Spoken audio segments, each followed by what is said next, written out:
I've never been too interested in the visual novel genre. In fact, this game, Katawa Shoujo, was the first I've ever played, really. Well, except for, like, Danganronpa, which, you know. I, uh, I like him younger. As young as possible. This game, however, really caught my attention when I first heard people talk about it, particularly because of how bizarre the backstory is for this game, and also how unique the premise is. So this is a 4chan made eroge, and yes, you heard correctly, this game was made by members from 4chan. And yes, this is also an eroge, which means there are some NSFW scenes. On top of all this, though, is that the setting for this game takes place in a school for the disabled. So you'll meet characters with missing limbs, missing senses, etc. Now, people who have a surface level knowledge of 4chan are probably already raising some red flags, especially with the infamy 4chan has.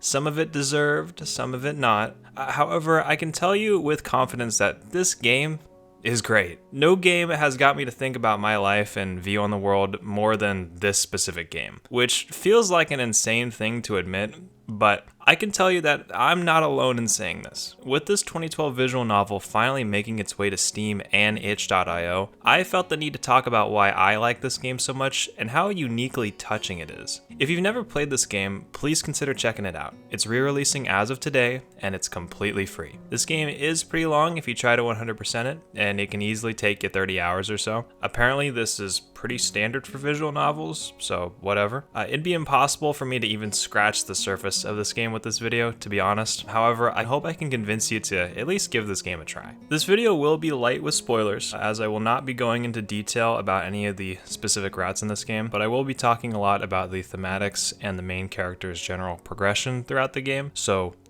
be warned! Anyway, here's Katawa Shoujo.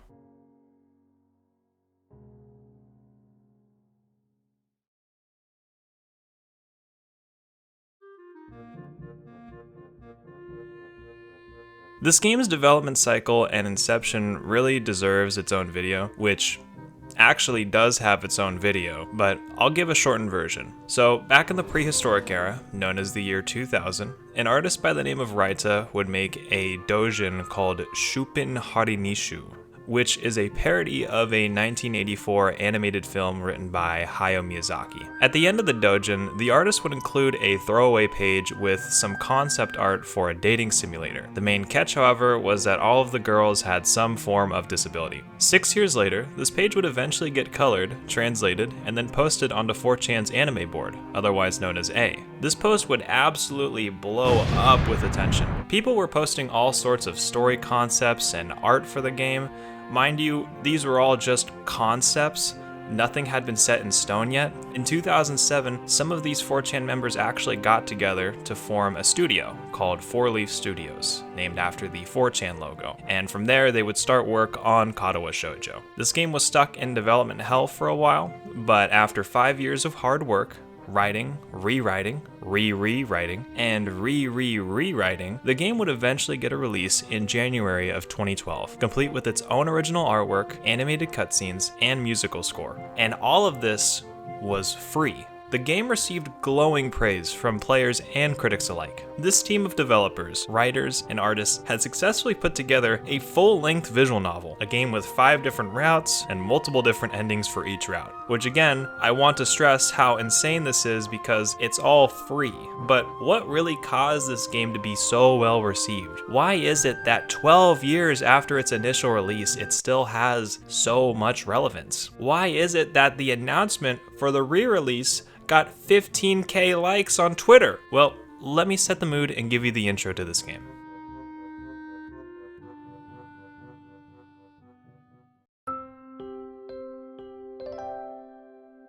The game opens to a forest covered in snow. It's quiet and peaceful. Your character is a high school senior named Hisao, and he's left a note within his math book asking him to come to this specific forest at 4 p.m. Hisao waits there, taking in the forest, when suddenly he hears footsteps behind him, interrupting the quiet mood. It's Hisao's classmate, Iwanko. By the way, if this name sounds weird to you, it's because it's not actually a Japanese name. The name translates to Rock Fish Child. Hisao is flustered and his heart starts pounding. He becomes anxious, wondering why his classmate has invited him out into the forest like this. Iwanko then reveals that she had asked him to meet her like this so that she could ask him on a date. However, something is wrong. Terribly wrong. He stands there, motionless, save for his pounding heart.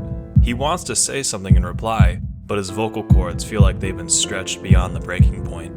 He reaches up to massage his throat, but this only sends spikes of blinding pain along his arms. His whole body freezes, save for his eyes, which shoot open in terror. The beating in his chest suddenly stops, and he goes weak at the knees. The world around him, the canopy of bare branches, the dull winter sky, Iwanko running towards him, all of these fade to black. The last thing he remembers before slipping away are the sounds of Iwanko screaming for help and the incessant clatter of the branches above.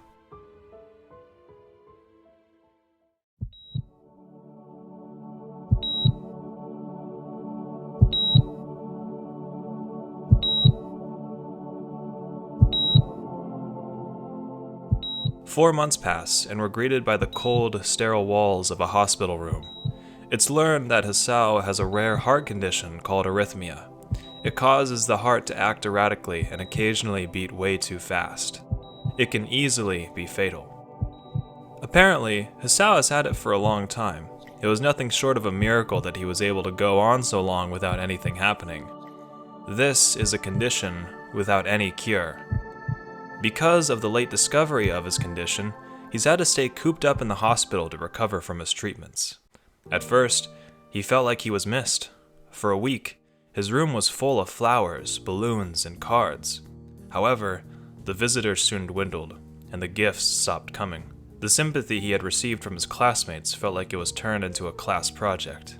He thought maybe some people were genuinely concerned, but all he could do was doubt it. He barely had any visitors to begin with. After the first month, only his parents came by regularly. Iwanko stopped coming as well. After 6 weeks, he never saw her again. They never touched the subject between them on that snowy day. Hisao didn't like living in the hospital. The doctors and nurses felt impersonal and faceless. Every time Hisao had seen the head cardiologist, he asked for a rough estimate as to when he could leave. He was never given a straightforward answer. He just needed to see if the treatments and surgeries worked. He couldn't keep track of the time. It all became a blur for him, with nothing to distinguish the days aside from the books he read. One day, his doctor comes into his room with his parents. Hisao is given the news he's finally able to leave. That is, with some caveats. He's given a long list of medication and prescriptions he'll need to take every day. All of this, every single day, for the rest of his life. In addition, the doctor and his parents have come to the consensus that he should not return to his old school. Hisao will need to be under supervision despite being able to leave the hospital. He's set to be transferred to a school called Yamaku Academy, a school that specializes in dealing with the disabled. It's equipped with a 24-hour nursing staff, while also being close to a highly regarded general hospital. The doctor phrases it as a school designed to give students a degree of independence while keeping help nearby. Hisao isn't buying it. He's angered and frustrated by this. He doesn't feel like he has a choice in the matter. He hates the fact that he's now labeled as disabled. To be transferred to a special school, he takes it as an insult, a step down to his previous life. The doctor and his parents try to reassure him that a normal life is still possible, even with this heart condition. They say there's plenty of people who graduate from Yamaku to do wonderful things. Hisao still isn't convinced. He's skeptical of the notion that someone doesn't have to be held back by their disability. I mean, that's what a disability is. He thought his life was boring before, but now he misses it. He wants to protest, to blame someone or something, but he can't. He knows it's all futile. And so, given his circumstances, he tries to see some positives in this. Maybe a blank slate isn't so bad. He can at least see what his new life will look like.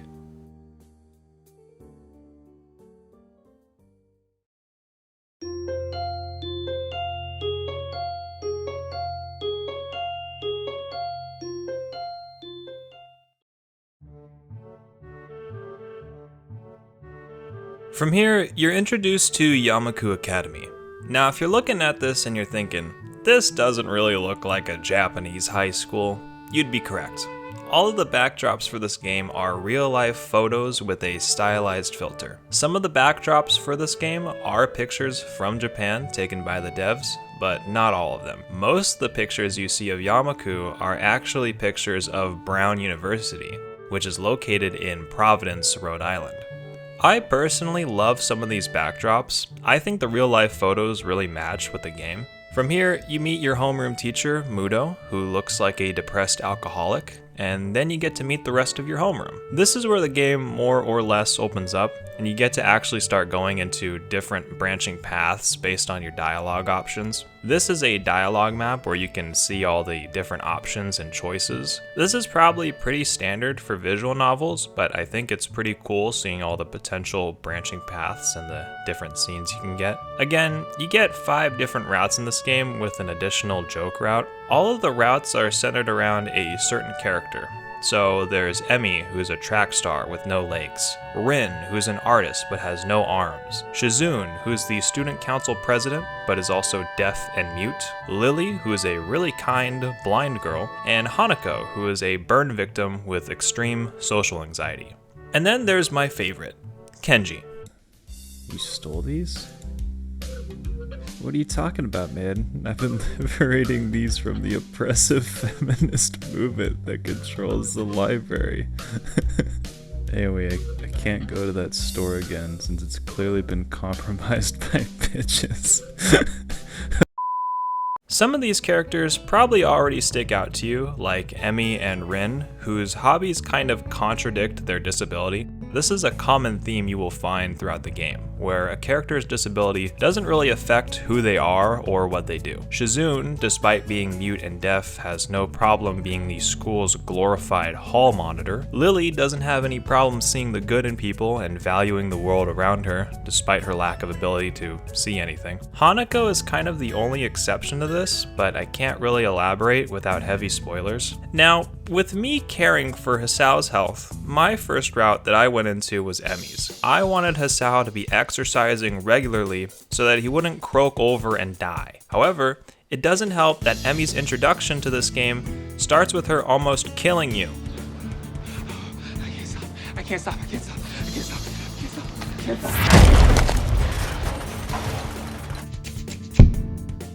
This is the only character that I had actually seen memes about before playing, so recognizing her, I found it pretty amusing and a little jarring. Following the doctor's suggestions, I stuck with a route and had Hisao take up running with Emmy. However, you need to almost kill yourself again in order to start the arc. Hey, yo, the pizza here. Oh, nigga! My ears burn! I'm starting to think this woman is not good for my health, but I continued on and eventually played through the entirety of her route. And holy shit, did this route break me. This game had sunk its hooks into me. It was insane. I had been so emotionally touched by Emmy's route, I felt fucking flabbergasted. And it sucks because I can't go into the specifics because this video doesn't contain any spoilers. But the writing, the character development, the relationship progression, the build-up, everything, it was really good. Like, I didn't even feel like I was interacting with a character trope. I felt like I was getting to know someone with real thoughts, feelings, hopes, dreams, and problems. I went into this game thinking it was some sort of meme game, and I came out with a beautifully written piece of work. And so I went into the other routes of this game. I went into the routes of Rin, Shizune, Hanako, and finally Lily, and I found the same quality of writing was present throughout most of these other routes. It feels weird admitting it, but this game has got me to think about my life a lot more seriously than a lot of other pieces of media. And I apologize if I sound like I'm fluffing this narrative up. However, just knowing the backstory for how this game was made, the love and effort put into it, and the fucking fantastic final product, man, I just love it, seriously. But let's back up here. Why do I think the writing for this game is so good? what makes this game stand out after so many years. In my opinion, one thing that contributes to the writing is that these characters' routes do not focus on their disability, but instead tells a journey of internal conflict and coming to terms with oneself in some sort of way, whether that be valuing those around you, finding your own path in life, accepting the past and the pain associated with it, or simply trying to be a better person. They tell a lot of these stories in a way that really articulates their internal struggle, and you get to see these people for much more than their disabilities. The narrative gradually influences you to change your perspective on people with these life-altering disabilities, no matter the missing limbs, loss of senses, or the scars on the body. At the end of the day, these are just regular people. People that don't need to be babysat, people that don't need a savior, because they're just people.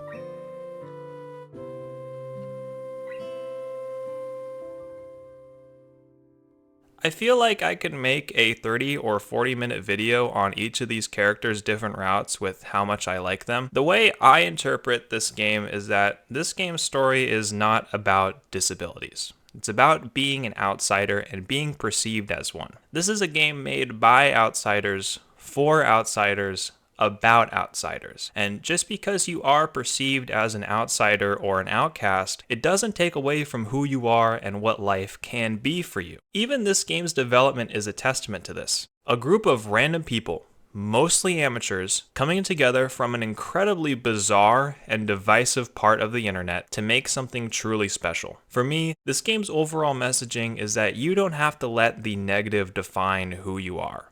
You don't need to let any labels define your life.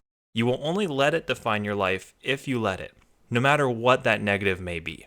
The best thing you can do for someone with a disability or for someone who's an outcast is to simply try to understand them, to treat them and to value them like you would anyone else. Because in a lot of ways, you are them and they are you. This message especially extends to you. An overarching theme in the multitude of endings for this game shows Hisao coming to terms with his disability, despite all the baggage that comes with it. But how do you even come to terms with something as debilitating as Hisao's heart arrhythmia condition? How do you come to terms with the labels, the judgment, the past, and all the other health complications? Well, I think it's somewhat simple. You take it one day at a time, you do the things you can do, and you pursue the things in life that matter to you. And if nothing matters to you in life, find something that matters. Because if someone like Hisao, someone who's seemingly thrown to the fringes of society, whose life is filled with incredible amounts of uncertainty, if someone like that can find meaning in life and can pursue the future without regret, then you can do it too. Thank you for watching.